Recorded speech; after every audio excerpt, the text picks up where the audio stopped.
Shalom, selamat pagi dan salam sejahtera bagi saudaraku yang dikasihi Tuhan dimanapun kita berada. Kiranya kita tetap penuh semangat dan terus berpengharapan kepada Tuhan, karena hanya daripada Tuhanlah kita beroleh sukacita. Sebelum kita memulai aktivitas pada hari ini, marilah kita siapkan hati untuk mendengarkan firman Tuhan. Marilah kita berdoa. Ya Allah Bapa kami yang di surga, kami bersyukur untuk kebaikan dan kemurahan Tuhan menyertai hidup kami. Tuhan, kami mau belajar di dalam firman-Mu sehingga kami tetap kuat dan teguh di dalam firman Tuhan untuk menjadi pelaku firman yang setia. Berfirmanlah Engkau ya Tuhan, sebab kami siap mendengarkan. Kasih karunia dan damai sejahtera dari Allah Bapa Tuhan kita dan dari anaknya Tuhan Yesus Kristus menyertai saudara sekalian. Amin. Saudaraku yang dikasihi Tuhan, firman Tuhan untuk kita pada hari ini, Kamis 2 Juni 2022, tertulis dalam kitab Titus 2 ayat 11. Saya akan bacakan bagi kita. Karena kasih karunia Allah yang menyelamatkan semua manusia sudah nyata. Dalam bahasa Batak Toba, ainunga tarida asini rohani dibata sibahen haluaoni saluhut jolma. Demikianlah dikatakan. Surat Paulus kepada jemaat di Roma, secara khusus dalam Roma 6 ayat 23 dikatakan, sebab upah dosa ialah maut, tetapi karunia Allah ialah hidup yang kekal dalam Kristus Yesus Tuhan kita. Saudara yang dikasihi Tuhan, upah dosa ialah maut. Sejak semula ketika Allah memberikan perintah kepada manusia, dalam Kejadian 2 ayat 17 sangat jelas dikatakan, ketika manusia melakukan dosa atau melanggar perintah Allah, maka dia akan mati. Kejadian 2 ayat 17, tetapi pohon pengetahuan tentang yang baik dan yang jahat itu janganlah kau makan buahnya, sebab pada hari engkau memakannya, pastilah engkau mati. Dalam Roma 6 ayat 23 tadi sudah dikatakan, upah dosa ialah maut. Yang berdosa akan mati karena dosanya. Besar atau kecil dosa itu sama saja hukumnya, yaitu kematian.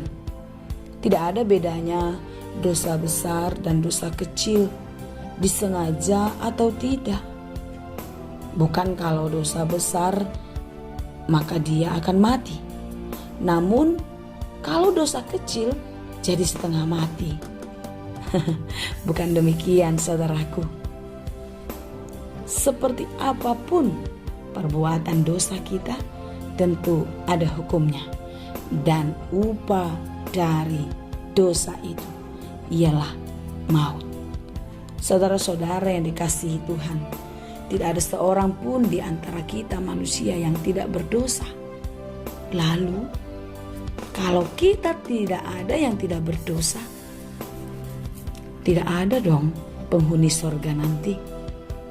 Ya, Tuhan mau kita ada bersama-sama dengan Dia di surga kelak, menjadi ahli waris di dalam kerajaan Allah,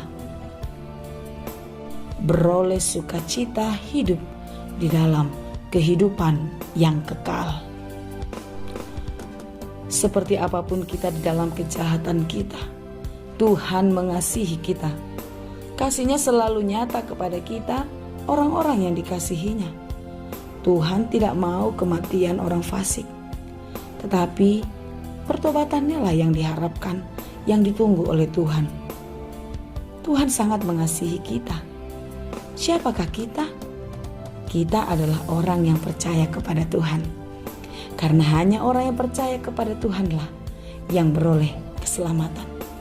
Dalam Yohanes 3 ayat 16 dikatakan, karena begitu besar kasih Allah akan dunia ini, sehingga Ia telah mengaruniakan anaknya yang tunggal, supaya setiap orang yang percaya kepadanya tidak binasa, melainkan beroleh hidup yang kekal.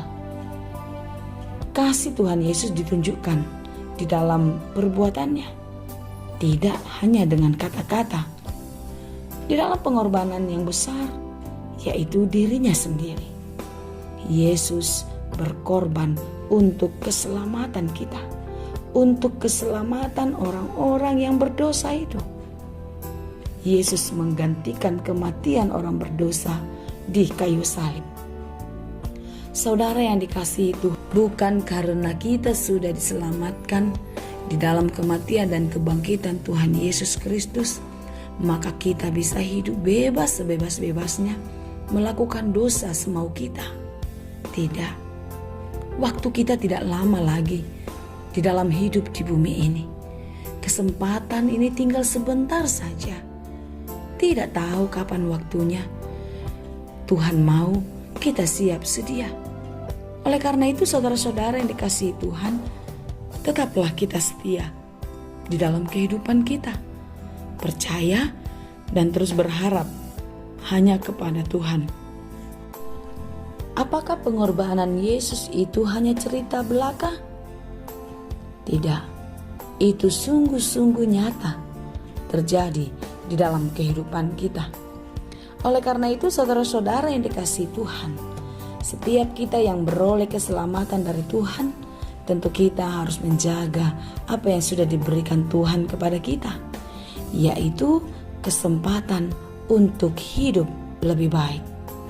Kesempatan kita tidak lama lagi. Seperti yang saya katakan tadi, tinggal sesaat lamanya. Oleh karena itu, hendaklah kita di dalam menjalani kehidupan ini tidak lagi hidup di dalam keinginan-keinginan duniawi, di dalam keinginan-keinginan daging, melainkan kita hidup di dalam kehendak Tuhan. Di dalam penantian kita di masa-masa Yesus datang kedua kali, hendaklah kita tetap setia di dalam keselamatan yang sudah dikerjakannya dalam hidup kita. Jangan karena pergumulan, jangan karena banyak hal yang memberatkan pikiran sehingga kita meninggalkan Tuhan. Kita melupakan kebaikan dan kebesarannya yang sudah menyertai dan sudah diberikan senantiasa kepada kita. Oleh karena itu, saudara-saudara yang dikasihi Tuhan, di dalam penantian kita, di dalam penggenapan kasih Allah, maka hendaklah kita tetap setia. Di dalam penantian kita, panggilan Allah dinyatakan, kita sudah siap dan berkata, "Ya Tuhan, aku ada." Oleh karena itu, saudaraku yang dikasihi Tuhan, tetaplah menyerahkan hidupmu kepada Tuhan. Jangan menyerahkan hidupmu kepada kekuatan dunia ini. Jangan berpasrah kepada keadaan, tetapi tetaplah semangat, tetaplah berjuang di dalam hidup yang penuh dengan tantangan, karena kasih Tuhan Allah sudah menyelamatkan kita.